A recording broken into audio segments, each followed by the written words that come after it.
I saw an article about 4 black girls and they couldn't get into the club. I saw the picture and them girls were buff. So that promoter to suck his mum. I bet that his family's black. Fuck everybody else that be living like that. These West End clubs need to change their ways, but I call them and get this straight. If your skin shade turned down, you get turned down. If you're light skin and turn up, you can turn up weight.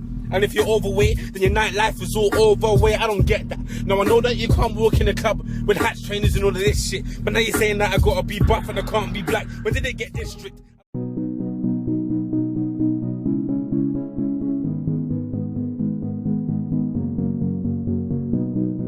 Hi guys, you're right. I had no real intention of filming today. For some of you that are in tune with what's going on in social media and just general things, you will have heard about everything that was going down recently with District nightclub.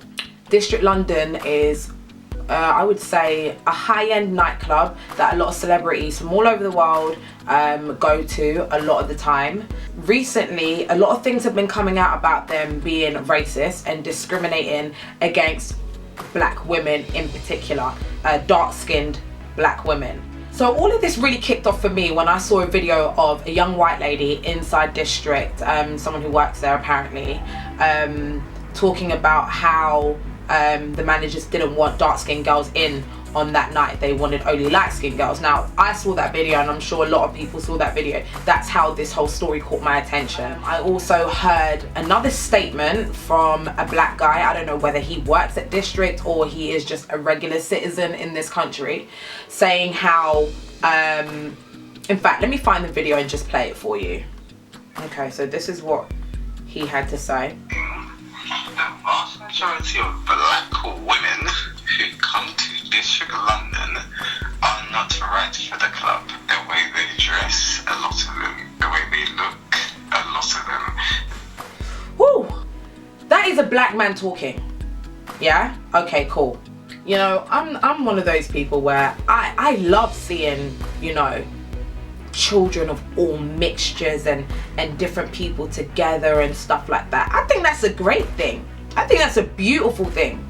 And black men being with different, I have no qualms with that. My problem is with black men putting down their own. Are you alright? Are you aware that your mum is black? Are you aware that your mum is a black woman? Are you aware that your sisters, your cousins, your auntie, your grandma, they are black?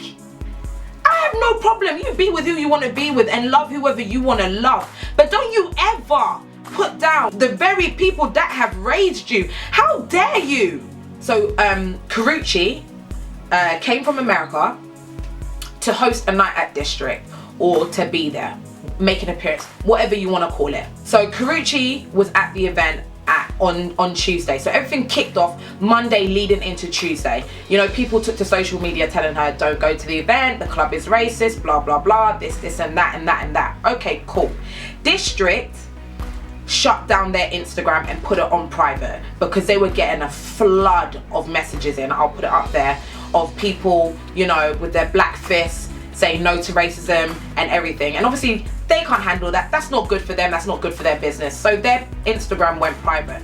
I was reading Twitter, and I am not a Twitter person. And I'm reading Twitter and I'm seeing people writing messages like, oh, what do you want her to do? There's a legal side to this that she would have to deal with if she didn't go to the club. Let me say something. People have fought for all different reasons. People have lost their lives, their families, their jobs, their livelihoods, everything, just to stand up for what they believe is right. You're telling me that because she might have some legal issues in regards to money and stuff like that, she shouldn't stand up for what's right? So she may not have known what was going on, or she may not have known to the extent that people were against this. Or maybe, to be honest with you, she could be psyching herself up and telling herself, oh, I don't know if this is true. Maybe people are just chatting shit. But for me as a person, to see something like this and not take notice of it, not ask questions, as people are standing there and protesting against all of this, she had the nerve to stand there and say, this has nothing to do with me. What do you mean this has nothing to do with you? You're a black woman, right? Or you're black when you want to be black. Do you know what? My qualms are not even with Karrueche like that. I believe so strongly that you cannot expect these celebrities and all these people to stand up for us. At the end of the day, we're the reason why they are where they are, okay? Without us buying their music, without us going to their concerts, without us supporting them, they wouldn't be where they are without the people. So I am not even bothered with them. They are not what's going to make a change. They are not what's going to help us in any way. We have to do it for ourselves. So everybody that was down at District on Tuesday night, I respect you and I really do commend you.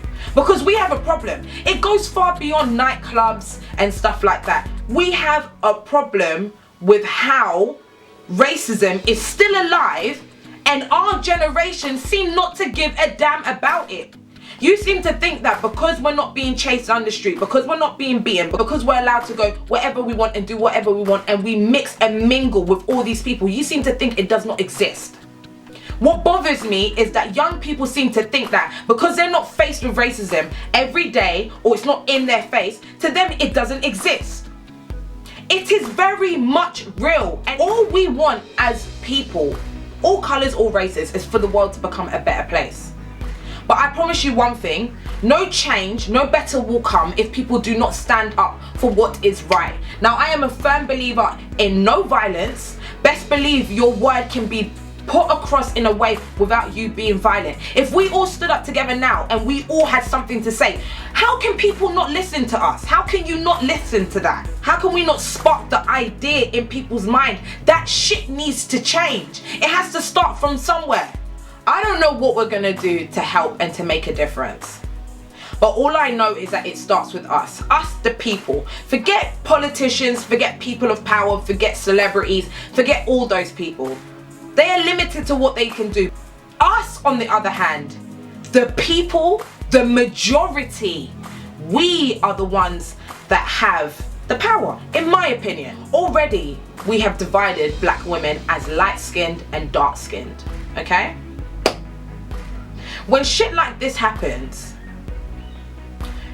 it sparks a certain level of dislike and anger and hatred towards light-skinned people. I don't care what anyone says. If you're being honest, you'll know what I'm saying. When you're hearing all this shit and you're hearing how light-skinned people are accepted and dark-skinned girls are not, how does that make you feel as a dark-skinned person? It makes you feel some type of way about the situation. And if you're being honest, it makes you feel some type of way about light-skinned people, right? When really and truly, they ain't done nothing. It ain't their fault. But it creates a certain thing against them. That in itself is causing another problem.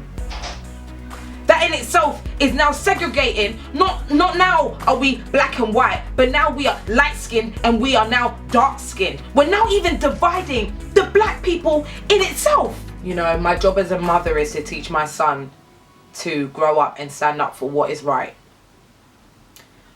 To stand up for those who don't have a voice. For him to know his culture inside and out and not to be ignorant of it.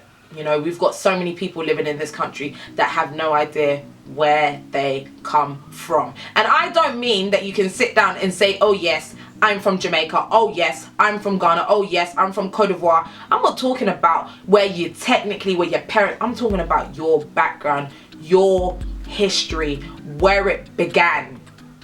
I have a son now, but for all I know, one day I will have a daughter. And my God, I don't know where to begin on teaching her how to be in this world and how to live in this world. I always used to think that being a black man in this world is hard, and it is, God knows. But being a black woman, that's a whole nother ball game.